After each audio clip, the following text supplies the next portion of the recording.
Greetings, everyone. Lynn Gilliland here. This is Lessons for Leaders. We are a podcast sponsored by Humentum, and we are here with Brigit Helms, who is the Executive Director at the Miller Center for Social Entrepreneurship at Santa Clara University. Brigit, thank you so much for coming today. Well, it's such a pleasure to be here. Thank you for having me. And just to start with, I would like to point out the beautiful mural you have behind you. You were telling me where it comes from. You've been schlepping it around with you for several decades, I think. That's right. This mural comes from Costa Rica in the Nicoya Peninsula, from a women's cooperative that was doing this type of beautiful needlework. And I fell in love with it immediately. And this is in the early 80s. And ever since then, it has hung in my office somewhere, at home, at school, and in the workplace, on 4 continents, everywhere I go. And what I love about it, it serves as a reminder of why I'm doing the work that I do, which has been for all these many decades about how to best leverage markets and business principles to help pull people out of poverty. And how does was it the women that this particular group of women that the mural reminds you of, that remind you of why you're doing what you're doing?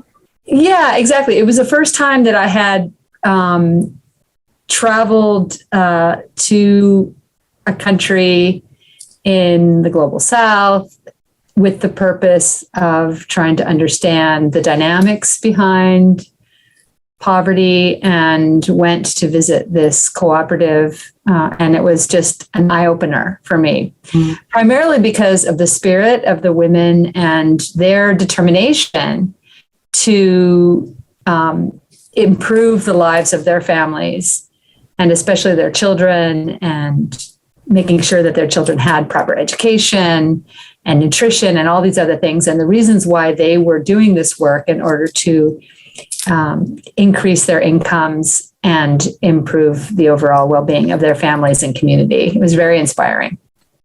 Very lovely. And as I mentioned to you in 81, I was also in Costa Rica on the other coast, working with, I didn't tell you, women's co-ops. So that's crazy. Yeah. So and I carry them in my heart. So that's similar energy or jumping off place.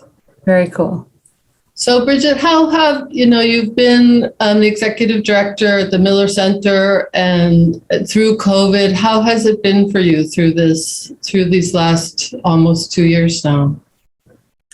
Right. Yes, I joined in July 2020. So I'm coming up on 1.5 years at the end of this year.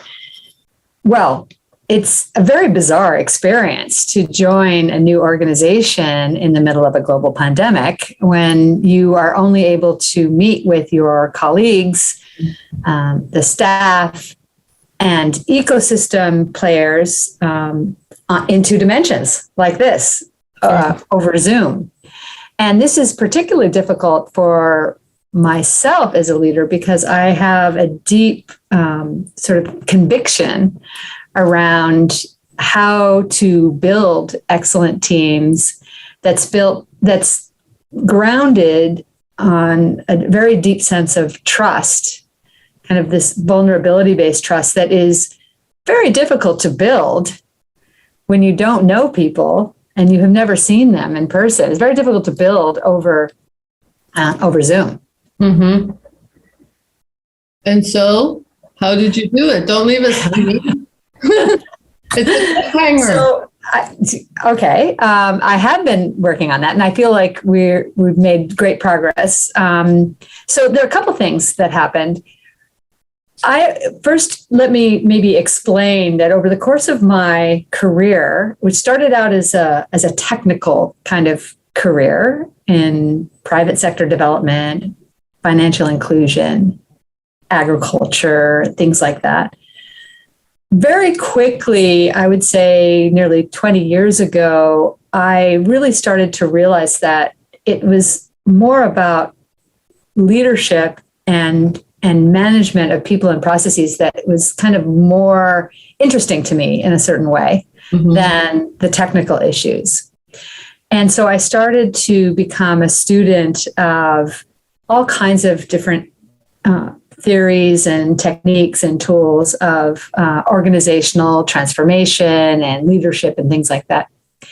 So about 15 years ago, I learned about Pat Lencioni's 5 dysfunctions of a team.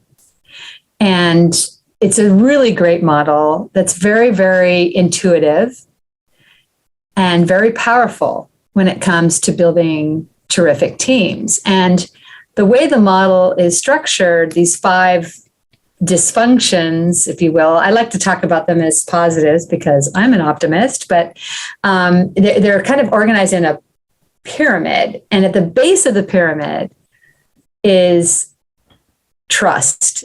That's this kind of psychological safety to show up as your true self. It's being able to say, I don't know the answer, or I need help, or I made a mistake. And really be vulnerable to those around you. And that's important because it enables you to reach the next level in the model, which is around conflict.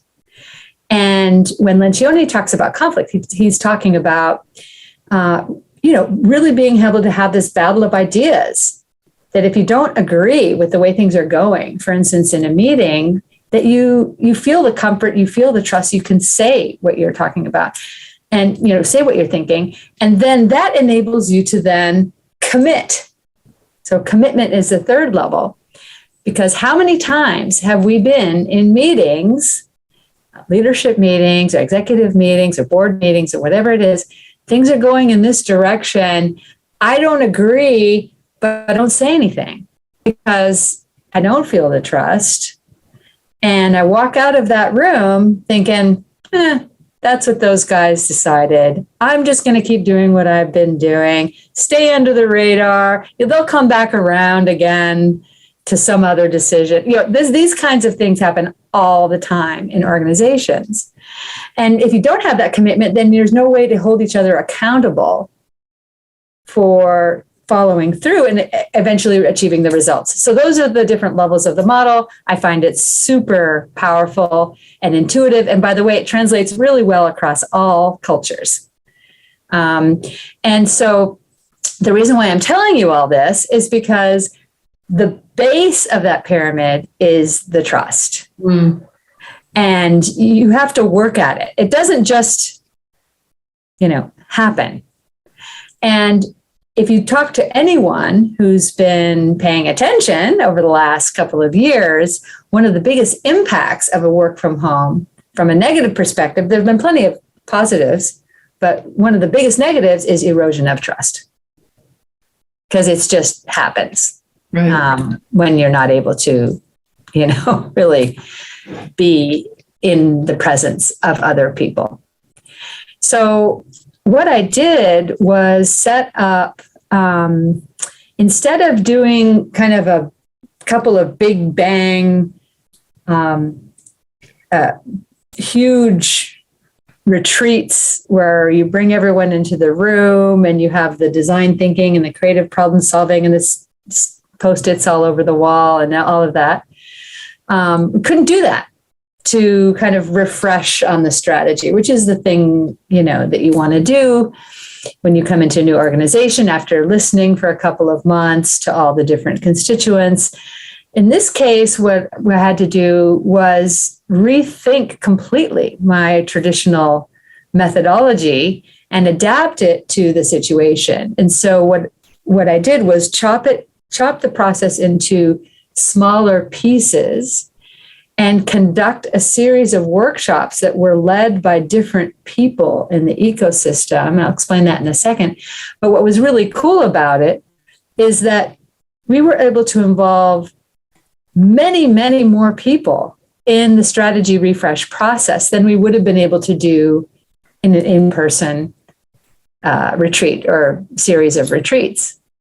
So we had more than 100 stakeholders involved in creating the strategy, which has multiple benefits. Of course, when you have so many different people with diverse perspectives involved in the process, you come up with better ideas and better decisions.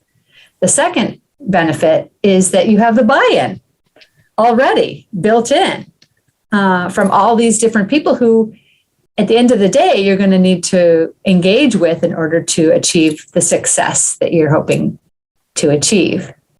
So it was very different from what I had done before, but I would say at the end of the day, and even from the perspective of the staff, that there's this huge buy-in to the results and to the especially to our objectives that we hope to achieve by 2025. So that was, I think, really important, having that process, taking that time to, providing space for people to show up as their authentic self and to put their ideas on the table and to achieve some, of that trust building within the confines of the Zoomosphere, which is not perfect. I want to check something out with you to see if I'm getting at. So you are a technical person. You have actually written a book that's on in your field. What I'm picking up now, and tell me if I'm getting it, is you realized to get where you wanted to go, you needed people skills, people tools. And so you did many things, which, we can delve in or not around honing those. But the part, if I'm getting it right, that I want to point out is to do your work, to lead people, you realized you needed different skills, not your technical skills. Am I getting it? Right. Not just your technical skills, because very often in our field and in many fields, frankly, what happens is that there's this expectation that as you grow and evolve in your field, there's a certain point where the next logical step is to lead others, to manage people, to lead teams, to lead organizations. And it's not an automatic switch that just flips on as soon as you get to that point in your career that you become a great kind of people manager, or you develop EQ, or that you understand, how to motivate and inspire people. It's something you have to learn.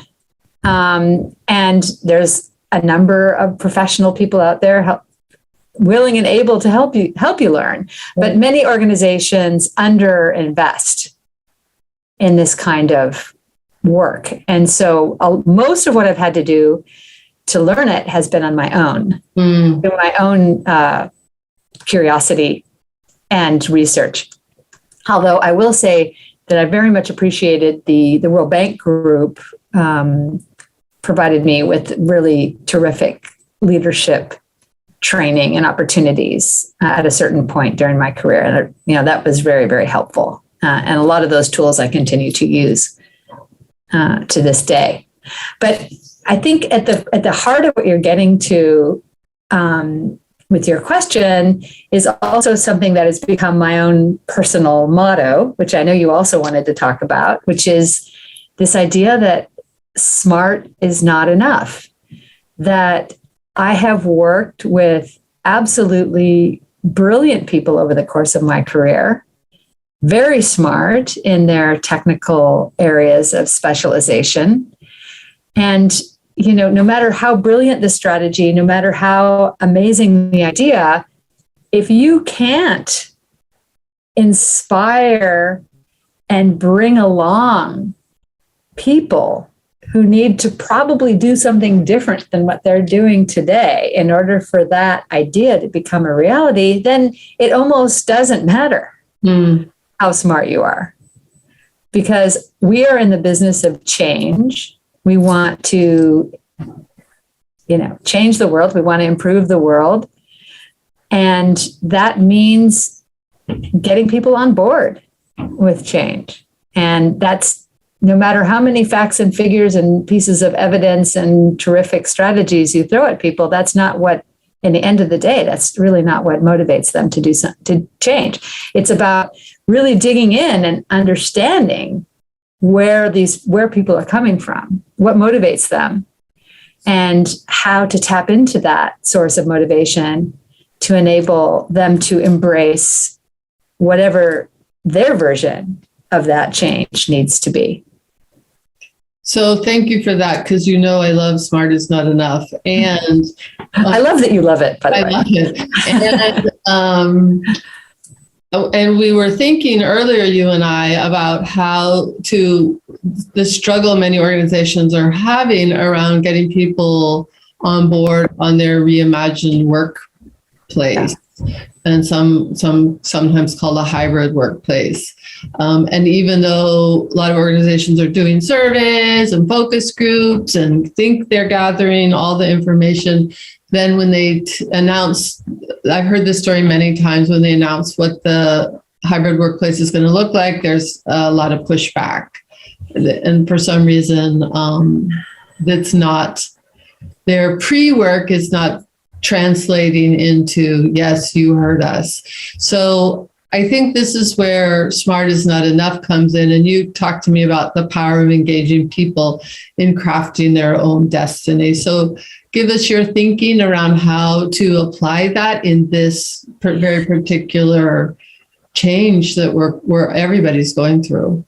Right.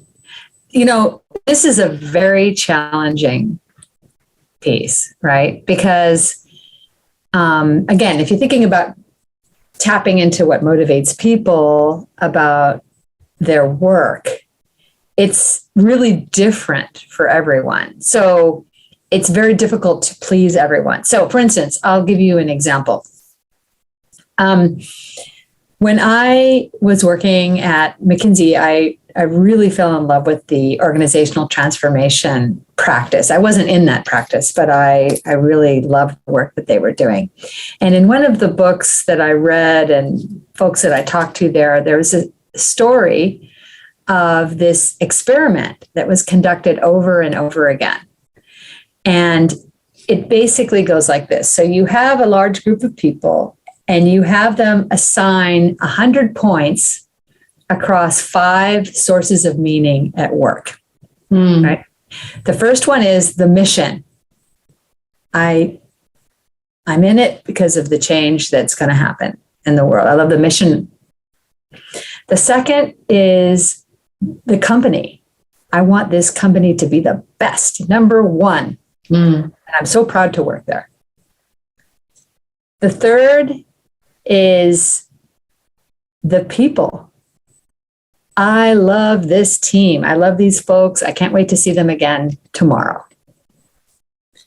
The fourth is the customer. I really enjoy giving, 100% to my customer and seeing the impact that I'm having on them and being excellent for the customer. And the fifth is me. I am motivated by advancement opportunities, by moving forward in my career, maybe by money, the next promotion, whatever that is. And so if you take 100 points and you distribute them across those 5 sources of meaning, you have a large room of people that are doing that. And then you say, okay, now take your number one source of meaning, the one that had the most points, write it on a piece of paper, and then go and find your tribe, the other people who have the same one. And almost in every case, across public, private sector, academic sector, across geographies, these will distribute pretty evenly in large numbers. So what it means is that if you have a story, a change story, for instance, about why we need to come back to work, and you only focus on one of those dimensions, probably, like why it's good for the firm, right? You're missing 80% of the people in your organization, you're not connecting with what motivates them. So that's one problem. And I think that's the most common one, probably. The other piece is what we were just talking about this idea of co-creation, this idea of feeling ownership and being empowered about your career within the organization and feeling like you have a voice. And for that, I want to go back to the Lencioni model. So by just taking a survey and getting people's perspectives, doesn't necessarily feel empowering for people. It's not a bad thing to do in order to understand, to kind of take the temperature, but it doesn't necessarily translate into, oh, wow, I've really been heard. Right. Mm-hmm. And so I think the important thing is to do the surveys, to do the focus groups, to talk to people, to understand the different perspectives and really indicate that you've heard them. So say, look, okay, we heard this group of, some people are arguing along this lines. They're more productive if they stay home. They feel like they're more productive. Okay, that's great. So how can we retain those benefits of productivity while also having the benefits of connectivity and everything that brings? So what is the strategy that will bring these things together? And what's the hybrid structure that's going to work to make that happen for people? And so instead of saying, okay, we've heard all the voices and we decided to do this, it's like acknowledge the other perspectives and then come up with your decision. And 9 times out of 10, if people actually feel like they're truly heard, even if the decision doesn't go exactly the way they had hoped, they will go with you. They will go along because they'll feel like, okay, there was a process. I was heard. I understand why, we need to go in this different direction. And, I'll go with you, or I won't, right? Or I'll go somewhere else. I mean, that's part of what's happening. But I think part of the reason why so many people are resigning is that they just feel completely, alienated and disempowered and not heard in their companies. So I think having a process that's genuine and authentic, built on trust, will go a long way towards doing this, towards these goals. Yeah. And I don't think like this, if you haven't done it before and now you're starting to build trust and listen and showing that you're listening, it's not going to work for your new work culture. So you see what I'm saying? You have had to build up to this point to get people to go along with you. There may be other things broken in the system. Is that what we're seeing? Not the way necessarily the way you did this exact process. There may be underlying currents that needed adjustment. Yeah. There isn't the trust, for instance. It's always communication and trust, communication and trust, communication and trust. Let's talk to that. It might feel disingenuous if you suddenly, say, now we're going to start listening to you if you haven't been doing it. I mean, obviously, but at the same time, you got to start somewhere. And this is not a bad place to start. So I don't know. I would always recommend, trying that. There's another thing. I talked about the 5 sources of motivation and the need for voice and being heard. Those are 2 really, really important factors. But there's also another factor that comes into play here that's come into very sharp relief, which is around extroversion and introversion. So, there's a big difference between extroverts and introverts in terms of the level of excitement about going back to the office, right, to see other people. And this has come in, very clearly in the case of my organization and everyone that I talk to. is that some people just really kind of like cranking along, on their own in their house, and it gives them energy to do that. Whereas other people really need that exchange and interaction to get energy. I see that in my own family. Myself and my daughter are like super extroverts. I love to be around people. And, the pandemic was really, really difficult from that perspective. I mean, much more difficult for others who don't have the luxury of working from home. So I just want to say that, it's a privileged position that I'm aware of. But at the same time, that lack of connection was extremely challenging for me. On the other hand, my husband and my son are introverts, and they're very happy to be at home, hanging out, and not leaving the house much. That's fine for them. So I think we have to also appreciate these dimensions, these kind of, it's almost like another level of diversity that you have to understand within your team to be able to kind of meet people where they are, understand where they're coming from, and then help them to help to find the right balance. I really like that a lot. I'm glad that you talked about that. We're so trying to do one size fits all because we're tired. We need to just move on, whatever the thinking is. And if we want to bring people along, meet them where they're at, try to, understand you do have different styles, different ways of working. Of course, I'm thinking of the Myers-Briggs type indicator as one way of thinking, of understanding people. I had the little thought of the introverts are probably so glad to be away from those chatty extroverts. They're like, yay, I don't have to. So, yeah.